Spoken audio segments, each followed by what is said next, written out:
اعوذ باللہ من الشیطان الرجیم بسم اللہ الرحمن الرحیم الحمد للہ رب العالمین والصلاة والسلام علی اشرف الانبیاء والمرسلین اما بعد النوع الحادی العشر افعال المقاربۃ وانما سمیت بهذا الاسم لأنها تدل علی المقاربہ الی آخرہ۔ آج ہماری بحث جو ہے 11ویں نوع ہے عوامل سماعی میں سے، اور یہاں پہ افعال مقاربہ کا مصنف صاحب ذکر فرما رہے ہیں۔ اب یہ افعال مقاربہ کو افعال مقاربہ کیوں کہا جاتا ہے؟ تو یہاں پر بیان کیا جاتا ہے چونکہ یہ افعال مقاربہ کو مقاربہ اس لیے کہا جاتا ہے چونکہ یہ افعال قریب آنے والے کوئی فعل یا کسی چیز کے بارے میں خبر دے رہا ہوتا ہے، یعنی قریباً ایسا ہوگا، عن قریب ایسے کام ہوں گے، اس حوالے سے آپ کو بیان کریں گے، اس لیے اس کو افعال مقاربہ کہا جاتا ہے۔ اب دوسری بات یہاں پر یہ ہوگی کہ افعال مقاربہ کا عمل، افعال مقاربہ اسم کو رفع اور خبر کو نصب دیتا ہے، جس طرح افعال ناقصہ کا عمل ہے وہی اس کا عمل ہے۔ تو یہاں پر سوال کرتے ہیں کہ اگر ان کا عمل ایک تھا تو یہ افعال مقاربہ کو بھی افعال ناقصہ کے ساتھ ذکر کرتا تو اچھا تھا، کیونکہ عمل کے حساب سے ایک تھا، مبتدا اور خبر دونوں پر وہ افعال ناقصہ جس طرح داخل ہوتے ہیں اسی طرح یہ افعال مقاربہ نے بھی داخل ہونا تھا، تو ساتھ ایک ہی نوع میں اس کو ذکر کرتے تو بہت اچھا تھا۔ تو یہاں پر مصنف اس کا جواب دیں گے، جو علماء نے اس کا جواب دیا ہے وہ یہ ہے کہ اس کو الگ ذکر کرنے کے 3 موارد ہیں۔ پہلی جو چیز یہ ہے کہ یہ مبتدا اور خبر پر جو ہے داخل ہوتے ہیں، لیکن افعال ناقصہ بھی مبتدا اور خبر پر داخل ہوتے ہیں۔ فرق یہ ہے کہ افعال ناقصہ میں اس کی خبر جو ہے جملہ نہیں ہوتے ہیں، لیکن اس کی جو خبر ہوتی ہے وہ جملہ ہوتے ہیں، اکثر و بیشتر جملہ ہوتے ہیں، ایک یہ فرق ہے۔ دوسرا فرق یہ ہے کہ افعال ناقصہ کی جو خبر ہوتے ہیں اس پر ان نہیں آتے ہیں، اس کے بارے میں وہاں پر ذکر ہی نہیں ہے، لیکن یہاں پر کبھی اس کے خبر میں ان کا آنا واجب ہے تو کبھی ان داخل نہیں ہو سکتا اس کے خبر میں، اس لیے اس کو الگ ذکر کیا ہے۔ تیسری بات یہ ہے کہ اس کو ایک نوع میں ذکر نہ کرنے کی وجہ یہ ہے چونکہ افعال ناقصہ کی جو خبر ہے وہ افعال ناقصہ سے بھی مقدم ہو سکتے ہیں اور اس کے اسم سے بھی مقدم ہو سکتے ہیں، لیکن افعال مقاربہ میں ایسا نہیں ہو سکتا، یعنی ممنوع ہے یہاں پر افعال مقاربہ میں اس کی خبر جو ہے اس سے اور اس کے اسم سے مقدم ہو۔ تو اس لیے مصنف نے یہاں پر جو ہے افعال مقاربہ کو الگ نوع کے طور پر ذکر کیا ہے اور اس کو افعال ناقصہ کے ساتھ ذکر نہیں فرمایا ہے۔ اب یہ افعال مقاربہ، تیسری چیز یہ ہے کہ وہ کتنے ہیں، تو بیان کرتے ہیں کہ افعال مقاربہ کل ٹوٹل ہمارے پاس 4 افعال مقاربہ ہیں۔ ان میں سے پہلا جو ہے عصا ہے۔ اب یہ عصا کون سا صیغہ ہے؟ متصرف والا ہے، غیر متصرف والا ہے، اس کا معنی کیا ہے، اس کو بیان کریں گے۔ عصا کا معنی ہوتا ہے امید، جس طرح ہم لعلہ میں امید کے معنی، ترجی کا معنی جو وہاں پر بیان کیا ہے یہاں پر بھی ایسا ہی ہوگا، عصا کا معنی امید کے معنی میں استعمال ہوتا ہے۔ اور یہ عصا بعض علماء نحوین کے نزدیک اسم ہے اور بعض علماء نحوین کے نزدیک حرف ہے، بعض علماء نحوین کے نزدیک یہ فعل ہے۔ تو یہاں پر مصنف نے اس عصا کو فعل شمار کیا ہے۔ اب اس کی دلیل کیا ہے؟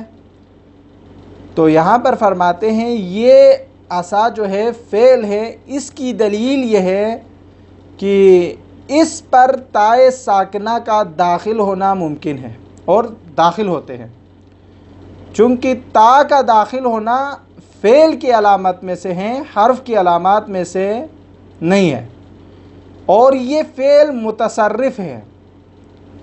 لیکن یہ متصرف ہے تو کہاں پر تصرف ہے اس کی؟ تو کہتے ہیں فقط ماضی میں تصرف ہو سکتے ہیں، لیکن مضارع، امر، نہی، ان میں یہ جو ہے تصریف نہیں ہوتے ہیں۔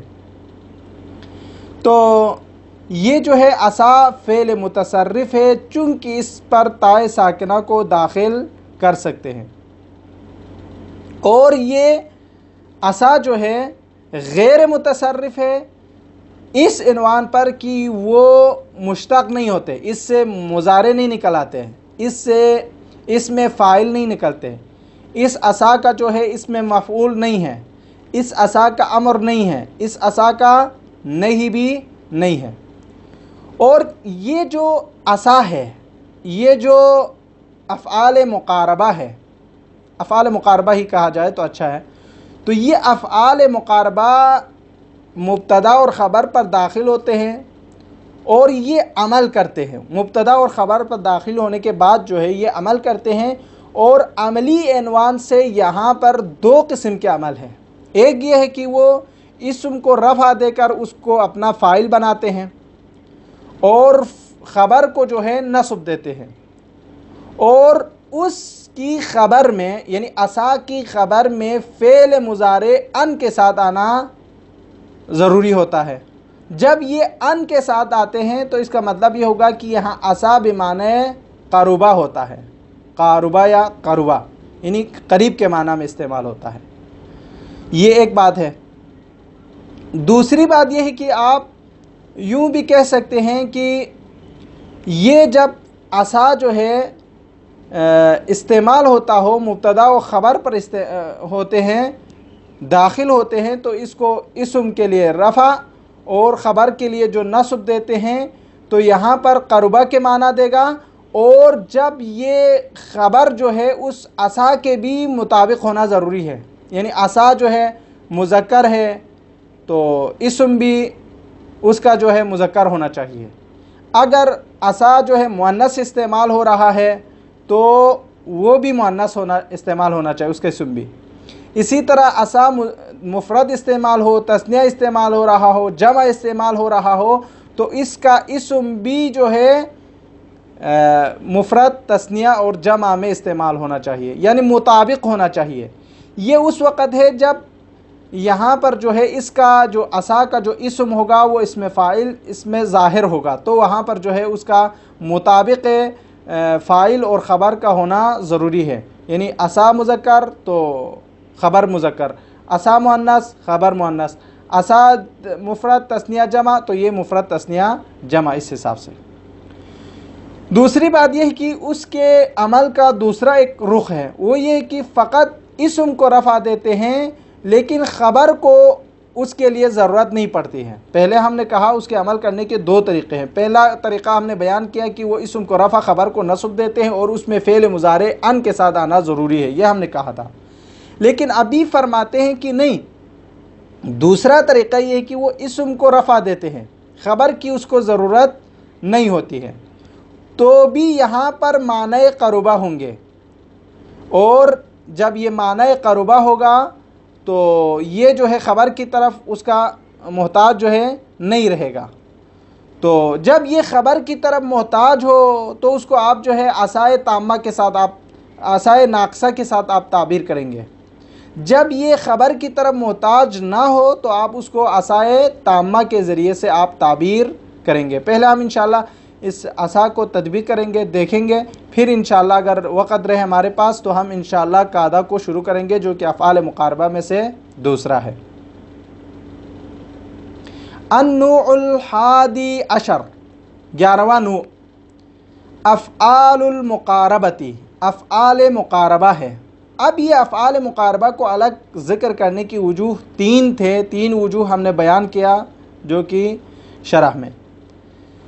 یہاں پر مصنف کہتے ہیں وَإِنَّمَا، یہاں پر یقیناً ہم نے سمیت بہذا الاسم، ان افعال کو افعال مقاربہ نام رکھا ہے۔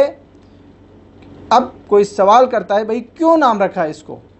لِأَنَّهَا، چونکہ ان کو مقاربہ نام رکھا ہے، تدل علی المقاربہ، یہ معنی قرب پر دلالت کرنے کے لیے، یہ قریب کے معنی پر دلالت کرتے ہیں۔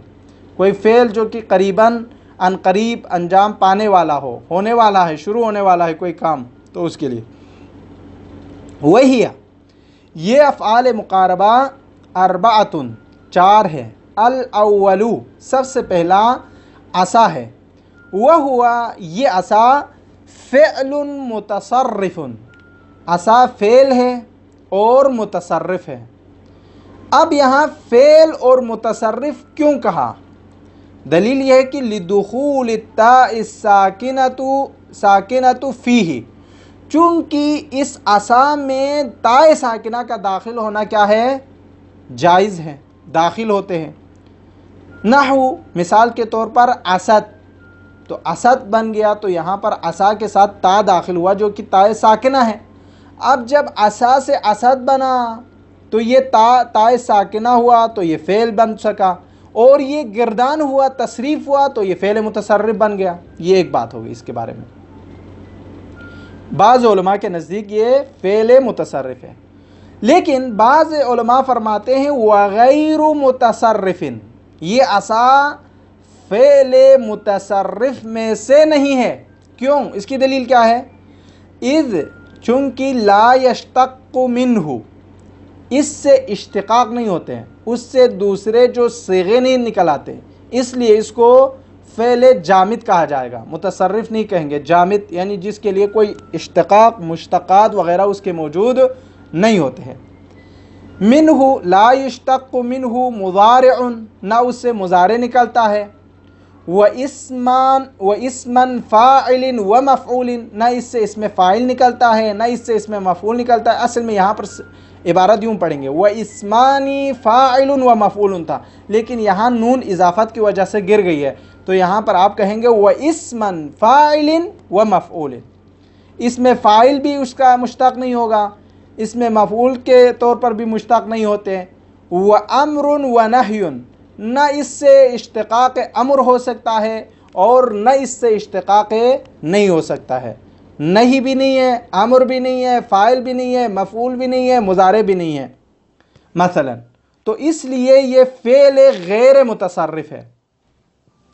وَعَمَلُهُ، اب یہاں جو ہے فعل متصرف ہونے کی وجوہات کو بیان کیا اور فعل غیر متصرف ہونے کی وجہ کو بھی بیان کیا، لیکن وَعَمَلُهُ، عمل کے اعتبار سے دیکھا جائے تو فرماتے ہیں عَلَى نوعین، اس کی دو قسمیں ہیں، دو نوع ہے، دو طریقہ ہے یہاں پر عمل کے عنوان پر۔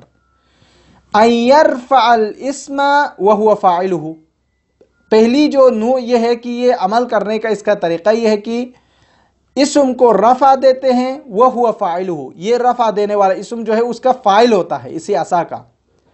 وَيَنْصِبُ الْخَبَرُ، اور خبر کو یہ نصب دیتے ہیں، وَيَكُونَ خَبَرُهُ، اور وہ اس کا اپنا خبر ہوتا ہے، وَيَكُونَ خَبَرُهُ، یعنی یہ جو عصا ہے خبر کو نصب دیتے ہیں، اور خبر جو ہے فعلاً مضارعاً مع ان، اس کا جو خبر ہوگا وہ فعل مضارع ان کے ساتھ آئے گا۔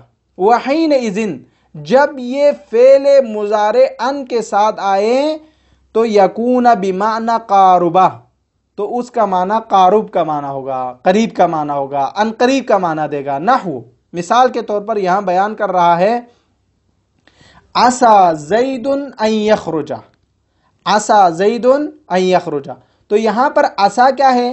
افعال مقاربہ ہے، زیدن جو ہے اس کا اسم ہے، فاعل ہے جو کہ مبتدا، ان یخرج یہ فعل مضارع ہے، ان کے ساتھ آیا ہے جو کہ اس کا خبر ہے، تو یہاں پر جو ہے عسى زید ان یخرج میں یعنی قرب زید ان یخرج، زید ان قریب نکلنے والا ہے، آپ اس کا یوں ترجمہ کریں گے۔ فزید، عسى زید ان یخرج میں فزید، زید مرفوع، مرفوع ہے، زیدون پڑھیں گے، بِأَنَّهُ، چونکہ کیوں پڑھیں گے؟ اسمہ و فاعلہ، چونکہ یہ عصا کا اسم بھی ہے اور عصا کے لیے فاعل بھی ہے۔ وَأَن يَخْرُجَا، اور ان یخرجا جو ہے فی موضع نصب، موضع نصب پر ہے، بِأَنَّهُ، یہ ان یخرجا خبرہ، خبر عصا ہے، بمعنی، اس کا معنی یوں ہوگا قارب زید الخروج، اس کا معنی یوں ہوگا یعنی زید نکلنے والا ہے، اس طریقے سے آپ ترجمہ کریں گے۔ یہ ایک بات ہو گئی۔ آگے فرماتے ہیں وَيَجِبُ أَن يَكُونَ خَبَرُهُ، یعنی خبر عصا میں واجب ہے کیا؟ یعنی خبر کا ہونا واجب ہے مطابقا لاسمہ، یعنی اسم عصا کے برابر، فی الافراد، کس چیز میں؟ یعنی خبر کا اسم عصا کا مطابق ہونا ضروری ہے، کس میں؟ فی الافراد، مفرد ہونے میں، والتثنیتی، تثنیہ ہونے میں، والجمع، جمع ہونے میں، والتذکیری، مذکر ہونے میں، والتانیثی، مؤنث ہونے میں، ان سب میں۔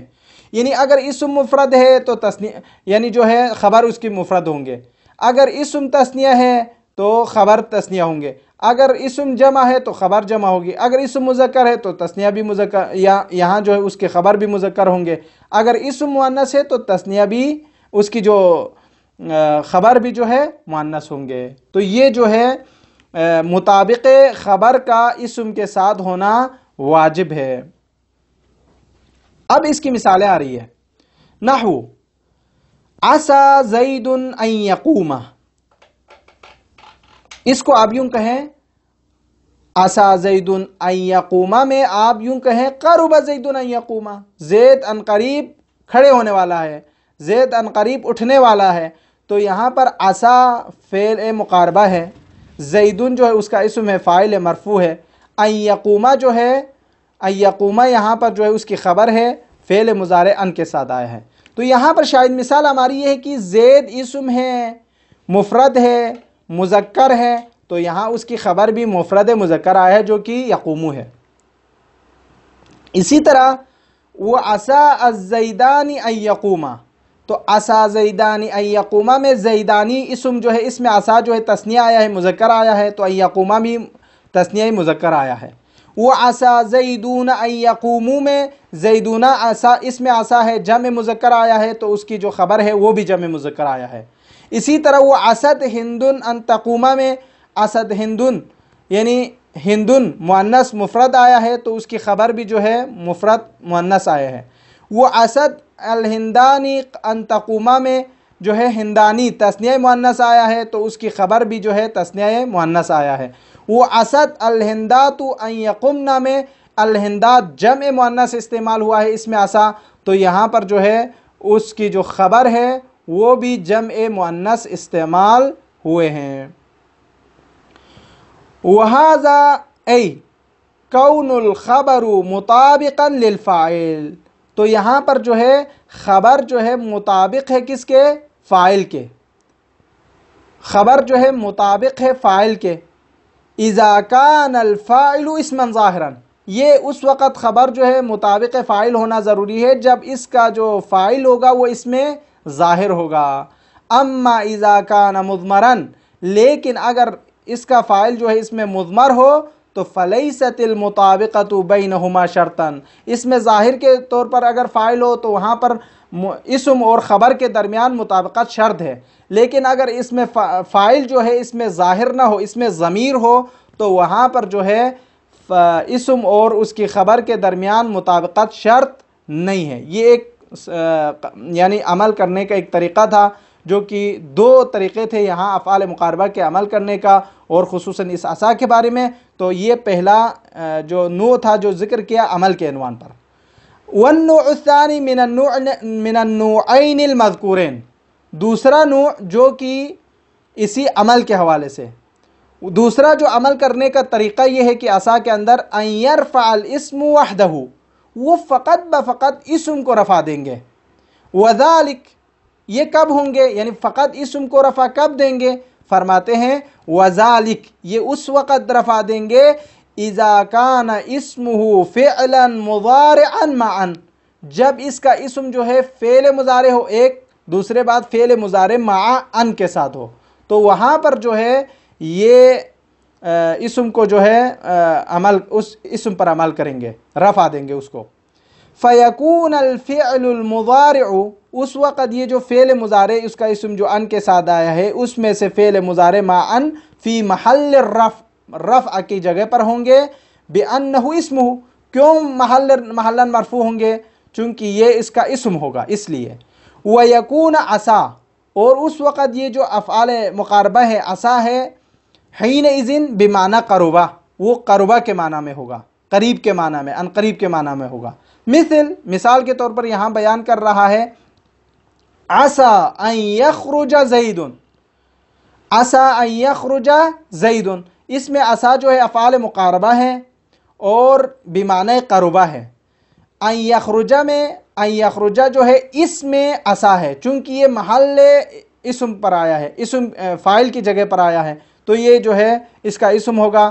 زیدن جو ہے اس کے بارے میں آپ کو خبر دیا جا رہا ہے، یعنی جس کا معنی یہ ہوگا عسا ان یخرج زیدن، قرب ان یخرج زیدن، زید ان قریب نکلنے والا ہے، اس کا یوں ترجمہ بنے گا اے قرب خروجہ، یعنی خروج زید کا جو ہے قریب ہے، خروج زید کے نکلنے کا وقت جو ہے قریب ہے۔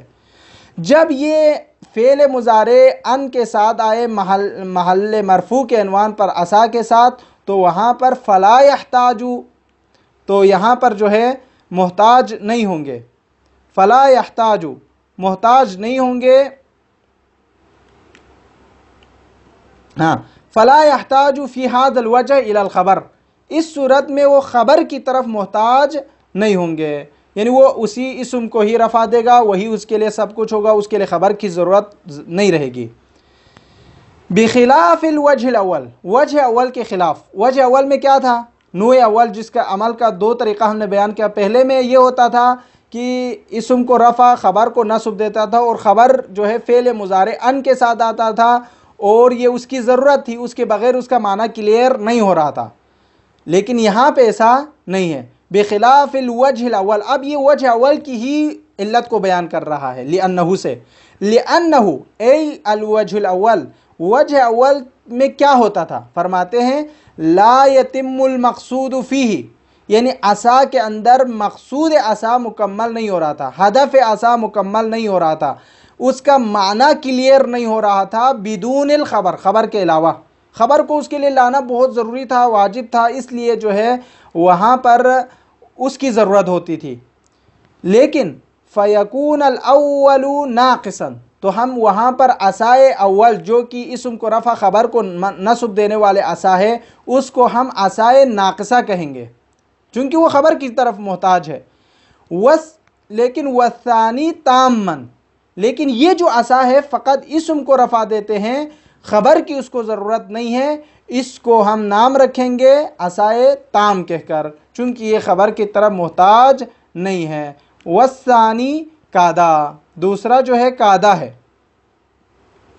یعنی افعال مقاربہ میں سے دوسرا جو ہے قادا ہے۔ اب یہ قادا کا عمل کیا ہے؟ یہ بھی جو ہے اسم کو رفع دیں گے، خبر کو نصب دیں گے، لیکن عصا میں ہم نے کہا تھا کہ یہ بھی اسم کو رفع دیں گے، خبر کو نصب دیں گے، ایک عمل اس کا یہ ذکر کیا تھا ہم نے پہلے، لیکن وہاں پر ہم نے کہا تھا کہ عصا کی جو خبر ہے اس کے اندر فعل مضارع ان کے ساتھ آنا ضروری ہے، وہاں پر فعل مضارع ان کے ساتھ آنا تھا، لیکن یہاں پر فرماتے ہیں کہ قادا کی جو خبر ہے وہ فعل مضارع بغیر ان آتا ہے، لیکن کبھی کبھار ان کے ساتھ بھی آ سکتے ہیں، جس طرح عصا میں آتے تھے، تو یہاں عصا کی مشابہت میں کبھی کبھار قادا کی خبر فعل مضارع ان کے ساتھ آتے ہیں، کبھی کبھار بغیر ان کے بھی آ جاتے ہیں۔ مثال یہاں پر دے رہے ہیں کاد زید یجیء، کاد زید، قریب ہے کہ زید آ جائے، یہاں پر جو ہے زید جو ہے مرفوع ہے جو کہ اسم ہے قادا کے لیے، اور یجی جو ہے محلاً منصوب ہے جو کہ اس کا خبر ہے۔ اس کا معنی یعنی قرب مجیء زید، زید کا آنا ابھی قریب ہو چکا ہے، آپ اس طرح پڑھیں گے۔ اب یہاں پر آگے فرماتے ہیں یہ جو قادا ہے یہ فعل ماضی ہے، فعل ماضی پر استعمال ہوتا ہے۔ اب اس کے مشتقات بھی ہے، مضارع یکادو،